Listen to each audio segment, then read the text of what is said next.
Greetings. I want to acknowledge that we are on the land of the Lenape Hoking. That is, we are on the land of people who were violated and the treaty was broken. But we stand here and we recognize that they came before us.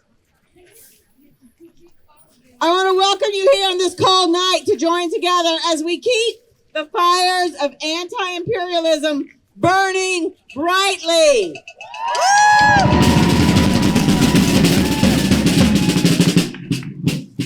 We thank you for being here and taking a stand against white, supremacist, imperialist, and misogynist systems, like the one that was inaugurated in the latest tool of the billionaires. We are here to transform the world and create a world that does not rely on oppression and imperialism.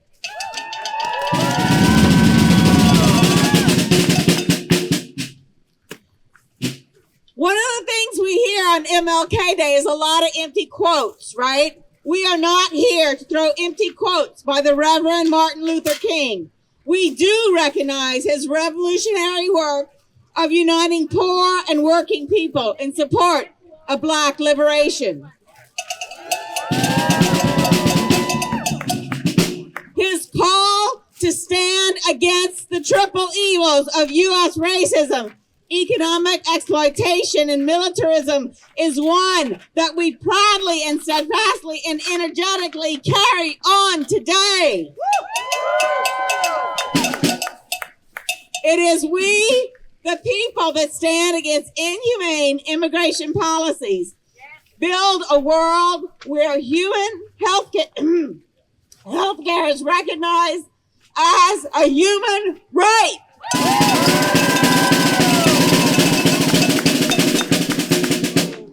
We call out those who erode our voting rights.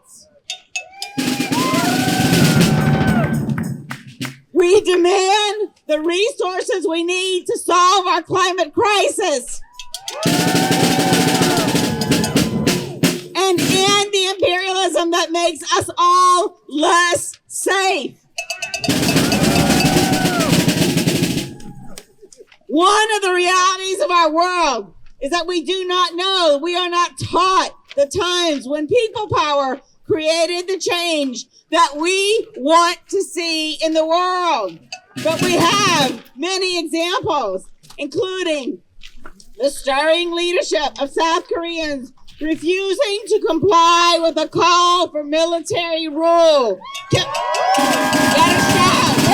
Yes. We are building a world where we know our connections bring us together and bring about the transformation of our world. Here you go, Betsy. We organize for a world of permanent peace built on foundations of justice, human rights, and equality for all, where people, the planet, and all of its inhabitants coexist and flourish in harmony. We are building a world where people and planet come before profits. Where transformation is possible, and we know it will be created through people power, not by billionaires. In fact, we see before our very eyes that the arrogance of the billionaires is laid bare. Their economic exploitation that Martin Luther King denounced is shining for all to see. Please welcome Betsy from Workers' World Party. Workers' World fights for socialist society where wealth is socially owned and production is planned to satisfy human needs. Thank you for being here.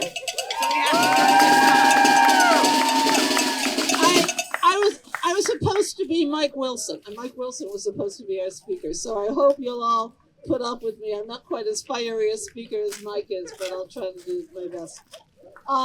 We were able, and I think as a movement across the U.S., to defeat the Biden administration. I think we deserve credit for that, for all of the people who went out and protested against his policies in Palestine, for all of the people who voted, no against Biden. And I think we have to remember that going into our fight against Trump. Trump didn't just start yesterday. He is a continuation of Biden's imperialist policy, whether it's in the Middle East, whether it's against China, whether it's in Europe, wherever it's going on, he is part of the same ruling class apparatus. And we have been able to fight 4 years of Biden. We fought 4 years of Trump before that, and we will fight 4 more. Trump wants us all to go out and buy, meme coins that has his picture on it. He thinks that we're going to take our savings account and invest in meaningless currency that isn't even real. But the fact is, he wants us to buy his whole program that is not based on reality. Trump ran for office on some kind of illusionary promise that he would do something about food prices. But if Trump institutes tariffs, which he seems pretty clear to do, it means everybody's grocery bill will skyrocket. It means people will not be able to afford the things they even couldn't afford under Biden. That is not a solution to us. I was in the middle of doing edit work today on an article on the liberation of Khalida Jarrar, who's one of the Palestinian prisoners with the Popular Liberation. Yes! She is with the Popular Liberation for the Palestine, and she has been in prison time and time again by the illegal Jewish state. And she's liberated once again. And as I'm looking at that and kind of making sure there were no editorial issues, I got the word that Leonard Peltier had been granted, not a pardon. Biden has commuted his sentence. And that means essentially that he will be able to go home. This 80-year-old man who has been in prison half his life will be able to go home and be with his family. And I know a lot of us, when we saw that, were in tears, but they were tears of joy. So Biden seems to think that he can whitewash his legacy by commuting sentences. He even suggested giving a pardon to Marcus Garvey, who's been dead for how many years? But he can't wash the blood off his hands. He can't wash the blood off his hands. And we have a legacy of being able to fight imperialism that we learned under his administration. And we will keep that going. Trump can surround himself with all the billionaires out there. He can find them. They're there. They're like scrambling to get into his program. They're going down to Mar-a-Lago. They're giving him money for his inauguration. And yet there weren't even enough seats for half of the people that did that. But that doesn't buy the working class in the U.S. That doesn't buy oppressed people. It doesn't make us say, oh, well, we'll all be better under Trump. I just want to say to anyone who's out there and young, who wasn't around when we fought Trump in 2016, who wasn't around, in earlier moments, that we can win. When we fight and we organize, we can win. They want us to think that they're all powerful. But when you look at what's happened, you look at the strikes that the Starbucks workers had in the days leading up to Christmas. You look at the strikes that the Amazon workers had in the days leading up to Christmas. And they showed us an example that they could shut down these industries just by denying them their labor. We have that power. Collectively, we have that power. And I know we're going to have a speaker later on about the victory in Chinatown. But they have demonstrated that when Philadelphia communities come together, when we unite behind a struggle that we all recognize as a key one in our interests, we can win. So I challenge you all to, I know it's cold today, but I challenge you all to keep going in this movement, to bring more friends and family into this movement, to stay in touch with the Palestine Anti-Imperialist Alliance, which organized this rally. Because sisters and brothers and siblings, we can win when we work together. Thank you.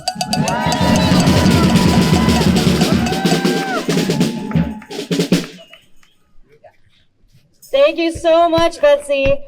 Next is from the Philadelphia Alliance Against Racist and Political Repression, which fights against police brutality, prison profiteering, and for political prisoners. Jordan will be talking about the Black liberation struggle and its legacy. In the spirit of Dr. King, we shall not be moved. My name is Jordan, and I'm an organizer with the Philadelphia Alliance Against Political and Racist and Political Repression, HARPER for short, because it's a long name. We're here today because the struggle continues. The struggle continues. But what struggle?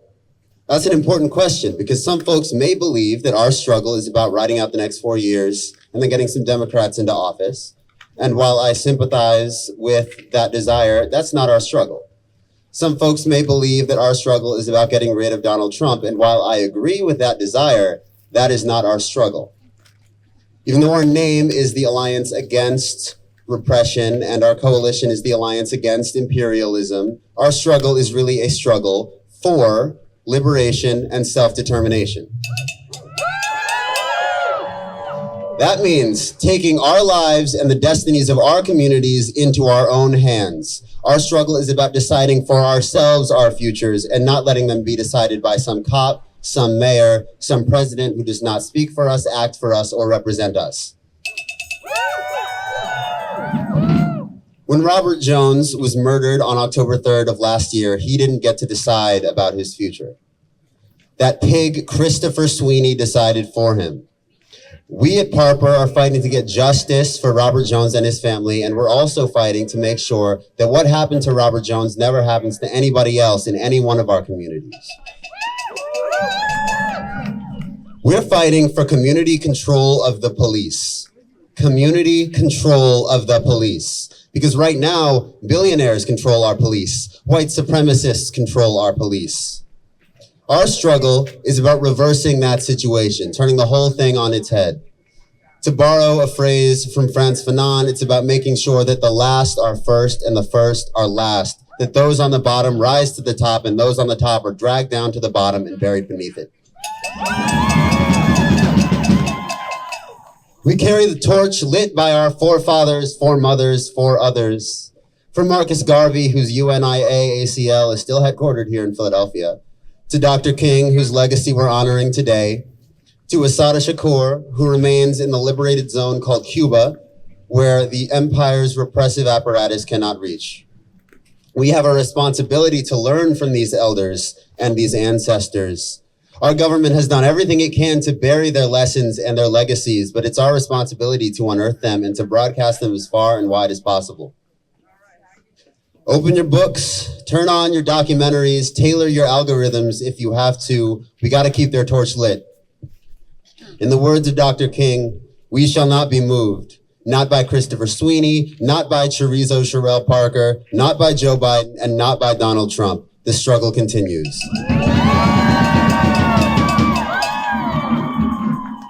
Free the people, free the land. Free the people, free the land. Justice is our demand.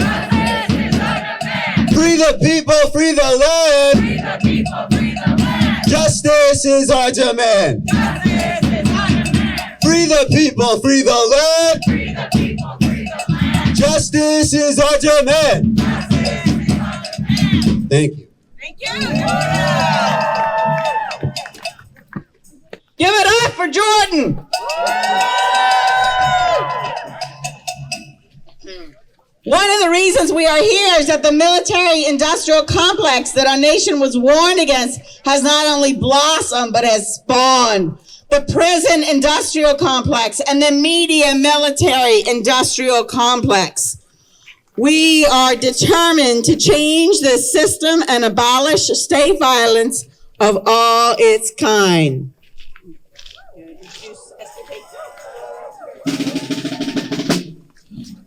You ready?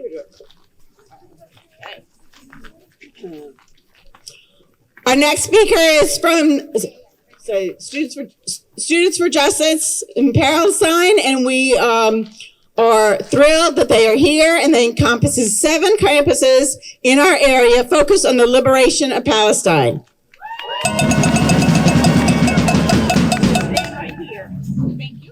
Free, free Palestine! Free, free, free Palestine! Abu Abid ya Habib! Adil ya Tel Aviv!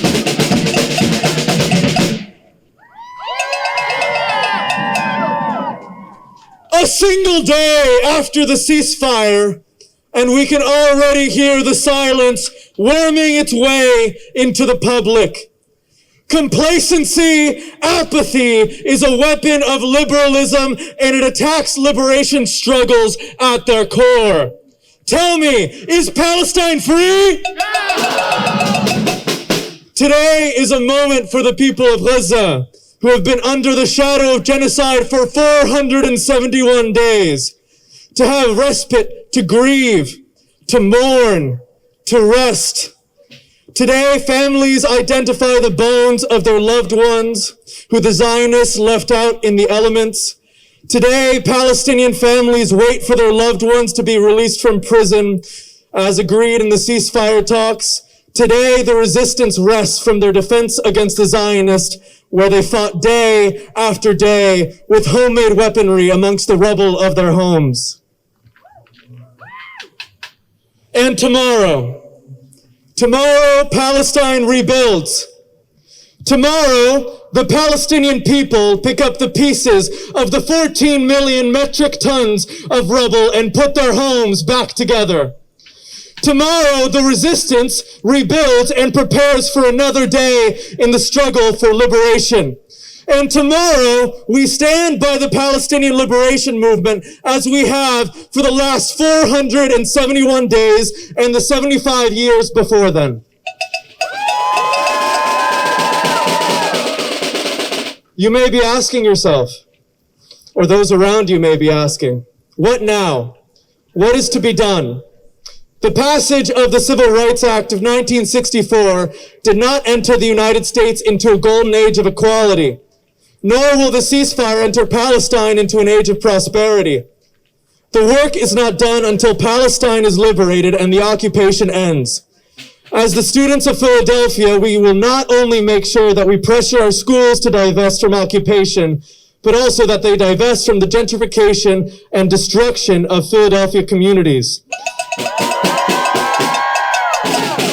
The same police on Temple, Drexel, and Penn's campuses that claim to keep students safe are really meant to safeguard private property, incarcerate Black and brown community members of our community, and enforce the sprawl of the university campus into our city.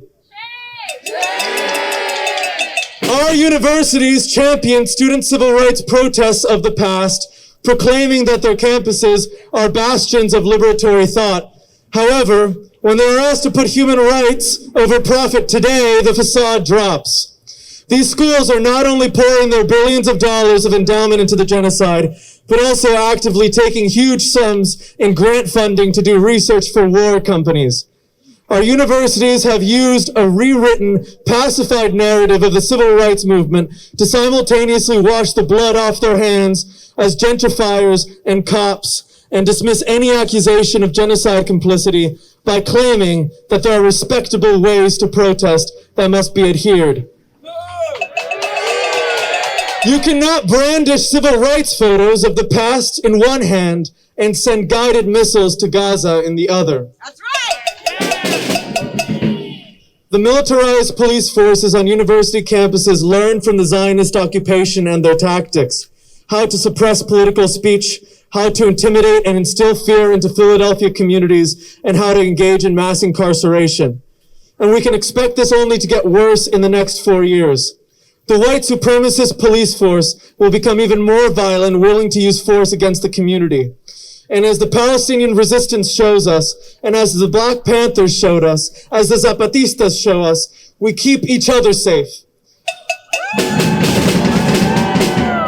The Zionist military has unequivocally failed in their goal to annihilate the Palestinian people, their resistance, and occupy the Gaza Strip. We watch on our phones as they bow their heads and shamefully pull down their Zionist flags from Gazan homes and leave like the cowards that they are. Free, free Palestine!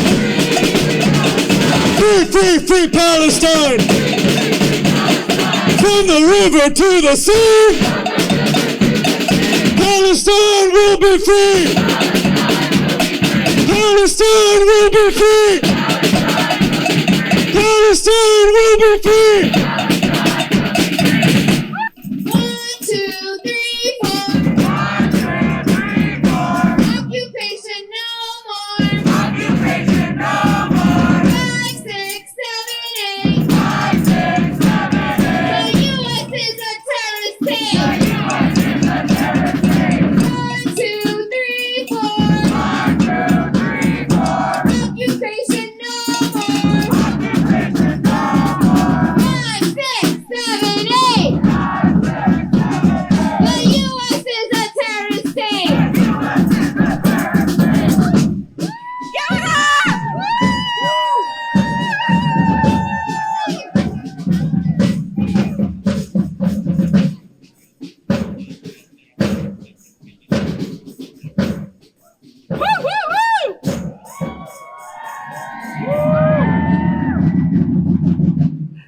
Thank you all for being here, every single one of you.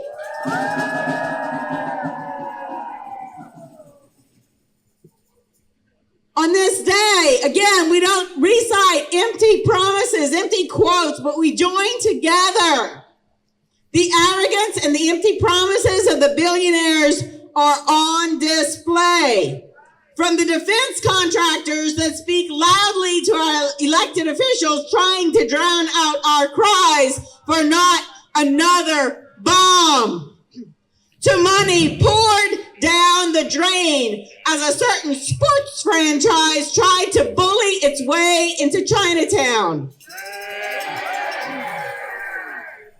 An Inquirer estimate, admittedly lowball, suggests that $469,000 was spent on meetings, hearings, SEPTA consults, police, and behind-the-scenes work paid for by who? We, the taxpayers. Our movement is powerful, more powerful than those billionaires admit sometimes, but they know it. That's why they keep trying to divide us. We say no. We are here, all of us, working together against the arrogance of the billionaires. Can I get a hey, hey, ho, ho, those billionaires have got to go!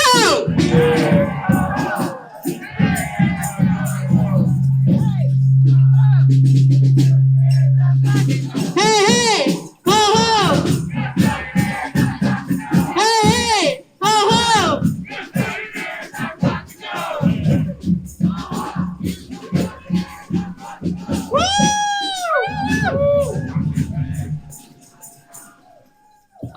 It is my absolute pleasure to introduce the Save Chinatown Coalition, which is an alliance of 47 member organizations. All in defense of the Chinatown of Philadelphia. After years of fighting, the 76ers arena will be built in South Philly.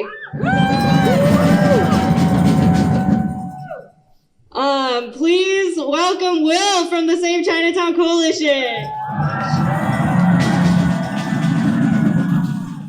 Hello, everyone. Hello. We are here today to honor Dr. Martin Luther King Jr. in the face of the new administration, right at the site of where the Sixers arena would have been built. Woo! This fight is special. I stand before you today because when I was a teenager, my Chinatown saved me and cared for me. My community saved me and cared for me. In the face of this new administration, we must save each other and care for each other. The No Arena movement is one that would certainly have failed without coalition. It was all about working class communities rising up against billionaires. Martin Luther King Jr. worked diligently on raising up the most downtrodden and vulnerable among us, the voices most shut out, much like the sanitation workers' strike for which he was murdered. We must come together as a city and as a people to honor his memory and legacy by fighting white supremacy and training up the working class to fight back. Our victory demonstrates that the power of the people will always outshine that of the elites. But we only won through unity, through individuals and organizations across this city coming together as one. If we, the people, are going to survive the Trump administration, it's going to take every single one of us. It's going to take courage and principled organizing that we cannot expect from many of our elected officials. But we've always known that organizing and community is the way forward, and that we can't cede our own power to those in power who look to hold us back. The billionaires think that they hold the power, and over the years, and in the No Arena movement, we've seen their desperate attempts at reinforcing that narrative. The billionaires in Trump's new administration will tell you the same thing. But this has never been truth. We, the people, are the majority. We, the people, hold the power. By coming together and fighting off this arena, you have already proven this. And together, faced with a new but old fight against billionaires, I believe that we will win. Our struggles are intertwined. From the start of the No Arena movement, organizations like Save UC Townhomes and Philly Thrive, yeah, shout them out. They saw that the struggles of Chinatown and Black neighborhoods in Philly are connected. The threats of displacement and gentrification that we see are connected to the threats of deportation and detainment being fought off by juntos, by Via Lead, and others. We have to come together for all of our sakes. Beyond our city, we have seen these same billionaires and those in power enact genocides around the world. Let me start by saying that the people of Palestine need so much more than a ceasefire. So much more. We must come together and organize for Sudan, for Congo, for Haiti, because we are one people. Our struggles are intertwined. For months, we told the city council and the mayor that the arena was a horrible idea for Philly. The city has a housing crisis, school closings are on the table again, and the Trump administration is coming, it's here. Fascism and extreme capitalism are upon us and things look bleak. But the No Arena victory shows us that we can win, and we will win. Together, by organizing with unity and care, we will overcome. Thank you.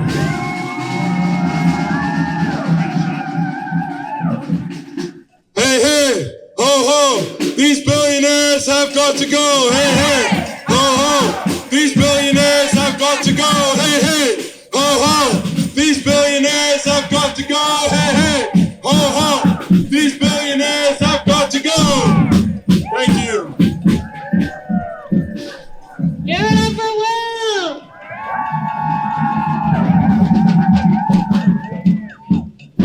Our next speaker is from Healthcare Workers for Palestine, which is an organization of healthcare workers and professionals aiming towards a liberated Palestine. Sarah will be speaking more about imperialism and healthcare that is tied to our struggle here in the U.S. and in Palestine. Thank you, Sarah! Thank you. Hi, everyone. My name is Sarah. I'm a member of Healthcare Workers for Palestine. The act of healing is antithetical to imperialism, which seeks to control and destroy, to perpetuate its own interests of empire and to spread itself like a disease. One cannot be healthy in a system in the grip of advancing the interests of the few at the expense of the many. We have witnessed this truth in Palestine as the imperialist entity specifically targeted hospitals, healthcare workers, and healing infrastructure. This targeting has included abduction, torture, blockages of aid into and blockage of evacuation of patients out of Gaza, bombing of injured patients seeking shelter, sniping of healthcare workers, deliberate shelling of ambulances, and cutting off of fuel to generators. Israel chose destruction of the healthcare system as a strategy to perpetuate genocide because it knows that not only is care and healing essential to the perpetuation of a social order, but the act of healing can and should stand in defiance of injustice. The imperialist agenda in Palestine has gifted us the ability to see how all of our struggles against colonialism are intertwined, and how the ways which we care for humans either perpetuates or stands in direct defiance of it. We see this in the US, where the effects of imperialism and the commodification of health in the medical industrial system leads to our labor being exploited at the expense of our own health. These systems gaslighting and utilizing our own ethical oaths to manipulate us. It leads to the hoarding of knowledge and resources to benefit the few and to be disseminated only when capital has been satiated. We also saw the effects of imperialism when we demanded action from our organized establishments and places of work, and they chose silence in surrender to capital interests.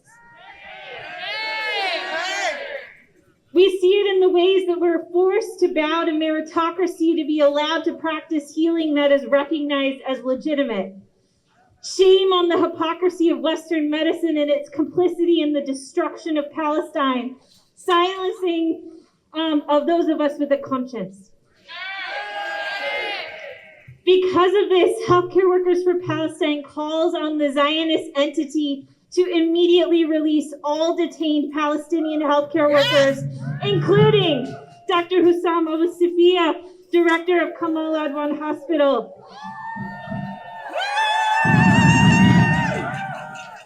Dr. Abu Safia was arrested in December and targeted by the occupation for refusing to abandon his patients and staff, thereby standing up against imperialism during the siege in northern Gaza.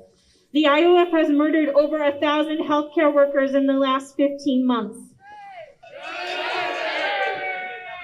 Dr. Abu Safia and every healthcare worker in Gaza have been the targets of violence for simply recognizing the humanity of their patients and for threatening and opposing the agenda of genocide. U.S. sanctioned violence before and after this ceasefire puts healthcare and healthcare workers at the forefront of the anti-imperial struggle. We stand here today committed to continuing to witness, not turn away from the violence imposed on society by imperialism, where a disproportionate amount of violence is imposed on the global South. We will continue to work toward a future where care of people is a community-wide endeavor built on principles of justice and autonomy and not capital accumulation. We are privileged to learn from the example of granny midwives in the southern U.S. who resisted displacement in their communities by white physicians. The Black Panthers who created structures of care for the people around them in spite of persecution by the state. And Dr. Martin Luther King, who stated that injustice within healthcare is the most shocking and inhumane form of inequality. We ground ourselves in the struggle of a right to health for all, in the knowledge that ceasefire is just the beginning of the work of restoration and freedom for Palestine and all global liberation movements. We confirm our solidarity with the healthcare workers whose very existence is a defiance of empire. May we learn from them and carry on their work. Warming ourselves up by fighting. I want to say again that I'm so grateful for each of you. We're fighting our own frustration, our anger, our despair, our apathy by being together. Creating the transformed world that we vision and we know that we need. But I bet we all know others who aren't here and who share their own confusion and anxiety and fears about what is to come. There is plenty to be concerned about. And do not misunderstand me. There are good reasons to be afraid, and that fear is spurring many of our allies to create workshops and know your rights and creating lists of what to do when. And that's a good thing. But working together can fight the negativity that so many people are stuck in right now. We are here on Turtle Island, and the stories of transformation are literally in our bones.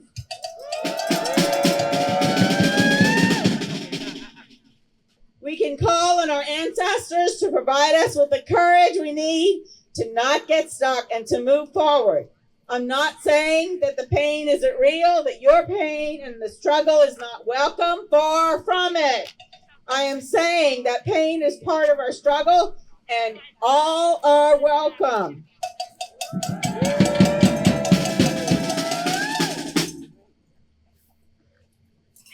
Our next speaker is from Anti-Inauguration Philadelphia.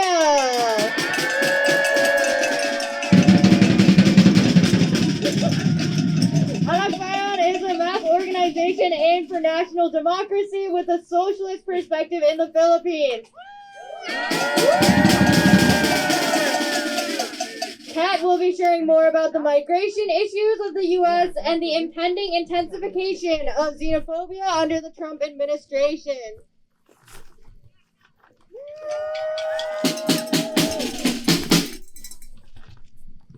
Warm and militant greetings! I am Kat, chairperson of Anakbayan Philadelphia. As speakers before me have eloquently expressed, today is not just about Trump. Today we are here protesting against the entire U.S. empire and its imperial system that has allowed a bigoted fascist back into office. We stand today to fight for the protection of migrants, not deportation. Yesterday, Anakbayan Philly rallied with the rest of the Philippine National Democratic Movement in the Northeast under the Alliance of Bayan USA for the justice of Denmark and Jovi. They are two certified nursing assistants who were wrongfully arrested due to the workplace violence blamed on them, and now they are detained in an ICE facility, threatened with deportation. The Philippine consulate expressed that they don't want to interfere with the U.S. government, but their inaction and submission to the U.S. is nothing new. They allow the U.S. to exploit the Philippines for profits and take over military bases unregulated that forces the Filipino people to be exploited in the U.S. instead. This is a vicious and dangerous cycle that is not isolated to the Philippines and Filipino migrants. The Biden administration historically funded the expansion of ICE detention centers with $3.4 billion. Where is this funding going when the facilities are riddled with nothing but unlivable conditions and abuse towards the detainees? Where is this funding coming from when we can't even fund our own housing, schools, healthcare, and public services to us right now? Trump is promising a mass deportation of 15 million immigrants and terrorizing the benefits and protection of all statuses, visas and non-visas. Just today, Trump already wants to move 10 executive orders on immigration, declaring national emergency at the southern border, suspending refugee settlements, ending asylum and birthright citizenships, raising the standards for screenings. There's a policy now called Protect American Citizens Against Invasion, which is just giving ICE and CBP an excuse to deport people. The list will go on under Trump. People would not need to find jobs abroad if the US was not exploiting these countries. People would not have to seek refuge or asylum if the US did not bomb homes or fund those bombs. We need to end the criminalization of migrants. We need to defend them. Those who are separated from their families just to provide for them. Those who are willing to take any jobs just to live. They are integral to our society. They are us. Buy in Philly calls for the justice for Denmark and Jovi. Justice for all migrants, especially those detained under persecution. Justice for people who have experienced forced migration because U.S. imperialism plagues their homeland. No matter who the president is, no matter which political party is leading, the U.S. is an empire built on genocide, slavery, and exploitation. And the blood on its hands can't be washed off with TikTok propaganda and delayed commutation. The people will always win. U.S. out of the Philippines, U.S. out of everywhere, free Palestine, long live the Black liberation struggle, justice for migrants! I'm going to teach you guys a chant. So under martial law, we would always, in the Philippines, we would have Maki baka wag matakot, which means dare to struggle, do not be afraid. And in this new incoming administration, under the same system of U.S. imperialism, we will continue to struggle and we will not be afraid! So repeat after me. Maki baka! Maki baka! Wag matakot! Wag matakot! So we'll do a call and response this time. I say Maki baka, you say wag matakot, okay? Maki baka! Wag matakot! Wag matakot! Wag matakot! Maki baka! Wag matakot! Wag matakot! Wag matakot! Maraming salamat. Thank you.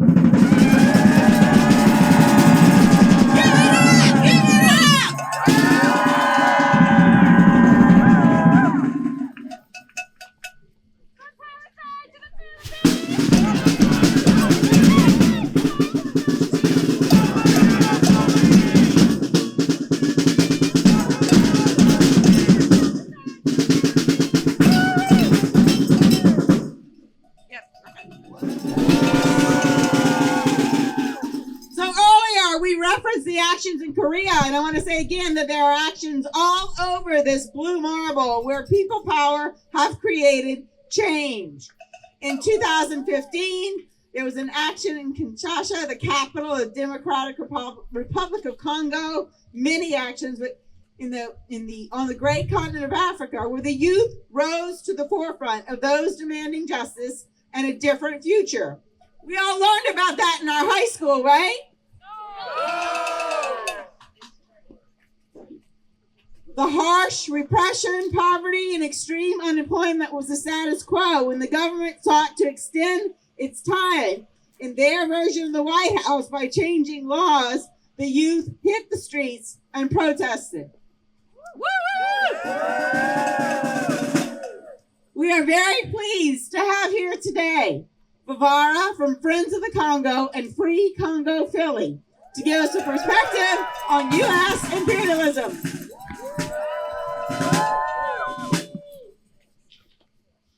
We are gathered here today to resist the empire.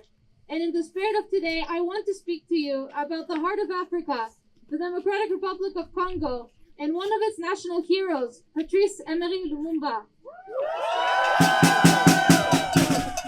You must be aware by now about what's happening in the eastern parts of Congo. The Congolese people have been experiencing the deadliest conflict since World War II, which has lasted almost 30 years, and which, the way that things are going now, has no end in sight. The brutalities that are being perpetrated are beyond imagination. extreme sexual violence, mutilation, torture, brutal killings, the burning of villages, and more. This is a crisis, and we must treat it as one. What we see today is a direct result of US intervention in the Congo in the 1960s and later in the 1990s. The 1960s, the United States mounted the largest covert action in the world's history to overthrow Lumumba. Patrice Lumumba was the first democratically elected prime minister of the Congo. He was a Pan-Africanist, a nationalist, and a revolutionary.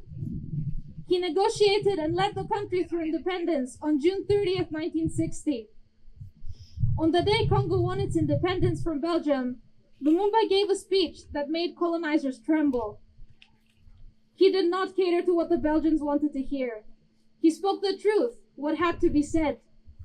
He said, "No Congolese will ever forget that independence was won in struggle, and that we are deeply proud of our struggle because it was just and noble and indispensable in putting an end to the humiliating bondage forced upon us." As he began his tenure as the prime minister, his government took action to cut colonial ties once and for all. He broke the Congolese army's colonial backbone by removing Belgian officers on whom Belgium counted to keep its control over the Congolese government. His government took the side of the African soldiers when they rebelled against their Belgian occupiers who were determined to retain control. His government also invited public employees and the African proletariat to stand up for their rights and to make social demands. Lumumba was on the track of building a prosperous nation in which the Congolese people have sovereignty over their land and resources, and he would have been successful had they not killed him. Lumumba was very powerful. He had the Congolese masses on his side, and his party, the MNC, had support from throughout Congo. This movement forced Belgium into temporary capitulation in 1960. Belgium could not stop Congo from getting its independence. The West was afraid of the anti-colonial movement that he led and personified. As an example, in a confidential memo, the CIA noted that Lumumba in opposition is almost as dangerous as in office. And a UN agent even wrote in a letter that Lumumba's arrival here, or even a simple speech by him, could alter the situation in half an hour. So what did the West do? They groomed Congolese politicians such as Joseph Mobutu and Moïse Tshombe to replace Lumumba and become leaders who support the US and Belgium's neo-colonial ambitions.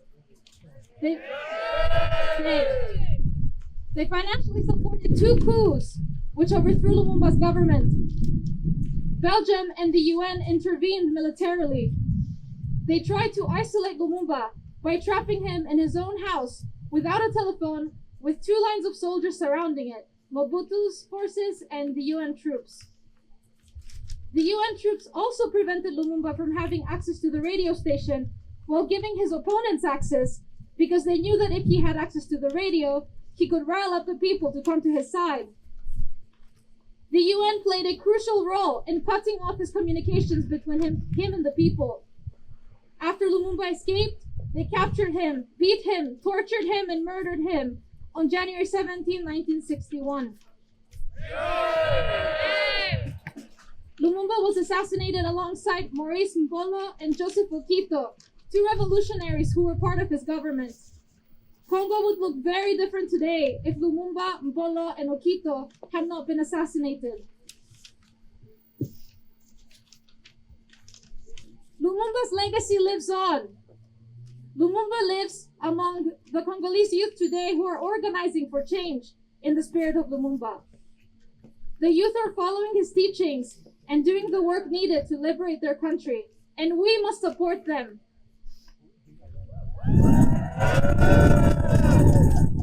What is happening today is also because the US, the UK, and France are all financially supporting Rwanda.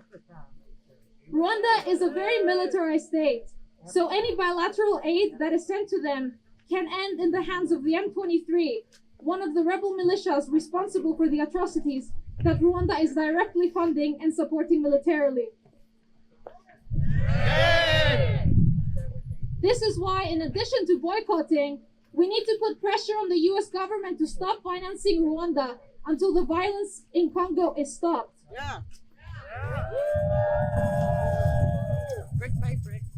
In his last letter to his wife Pauline, Patrice Lumumba wrote, "We are not alone. Africa, Asia, the free and liberated people from every corner of the world will always be found by the side of the Congolese." So, we are here today to appeal to you to join us in the spirit of Lumumba and fulfill upon his words and be found on the side of the Congolese people.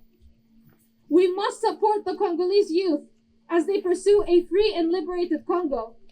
And in our ends, in addition to supporting the Congolese youth on the front lines, we need to put pressure on the US government for them to stop arming, financing, training, providing equipment, diplomatic and political cover to the Rwandan government in particular, and also to the Ugandan government. So get involved, take action, and join the movement at freecongo.org. Go to freecongo.org to get involved. JAX also organizes with Labor for Palestine National, which coordinates labor groups nationally to take action for Palestine and push union divestment campaigns, as well as the Philly Palestine Coalition workers subcommittee that organizes around labor struggles locally and orients them towards demands for a free Palestine. Please join me in welcoming JAX. An injury to one is an injury to all. Hello, everyone. Thank you for coming out tonight. I'm a labor organizer because there is a rot at the heart of colonialism. And to combat that rot from consuming us and the planet, we must confront capitalism where we interact with it the most, which is at work for most of us. Workers have an unparalleled power to affect capitalism, but we can only win what we are organized enough to take. Direct action is a weapon of the working class. So instead of begging fascist, corrupt politicians and antagonistic bosses who ignore our calls for change, we must build our own political power to secure these demands without them. With aggressive and principled struggle, we can organize and seize industrial choke points and bring the capitalist class to its knees. With this administration, we need to brace ourselves for the worst. And we do that by creating resilient communities that are united through class solidarity and are equipped to protect the most vulnerable around us. A ceasefire is a reprieve and a massive victory, but the struggle must go on. We must continue fighting forward. Resistance fighters globally have not weakened, and neither can we. The tendrils of Zionism and US imperialism have roots much deeper than just the bombs they are dropping. Remember who enabled this genocide and organize fiercely to take their power away so this can never happen again to anybody. MLK said, "The labor movement was the principal force that transformed misery and despair into hope and progress." So actively fight for the future you believe in. Whether you're fighting for higher wages, free healthcare, affordable housing, or divestment from war, engage with the struggle as a daily practice and push our society towards liberation. This can be scary and uncomfortable, but with practice, courage, and support from doing the same work, trust me, it gets easier. Look around you. You're surrounded by so much strength and wisdom here tonight. Let us unite across the lines that politicians and bosses use to divide us, to build a united, multiracial, multigender, radical working class. That's right! The conditions for change are here. Every day, capitalists accumulate more and more money while we are left to fend for ourselves. We have so much to win. And as workers who make this city and the world function, it's our responsibility, our duty, to organize and take control of production and build a new world within the shell of the old.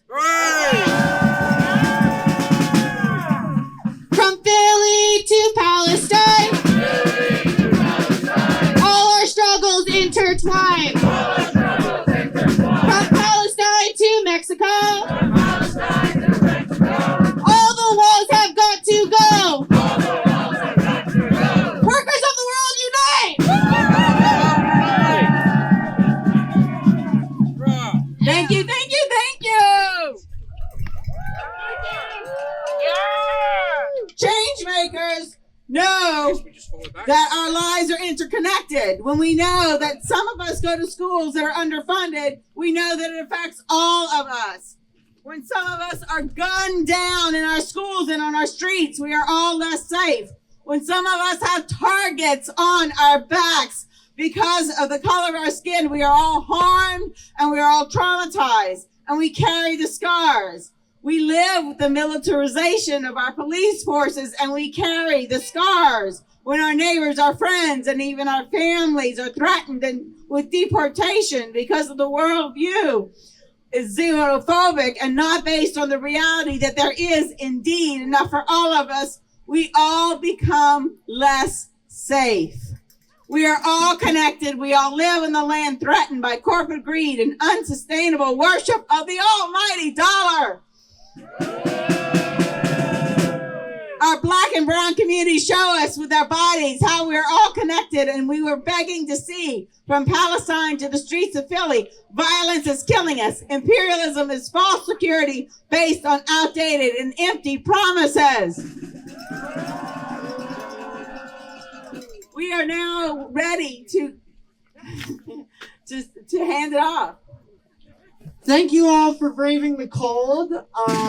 I know this weather fucking sucks, so we are going to disperse in an organized manner. If you have a banner, please drop it in the front so we can handle it. Same goes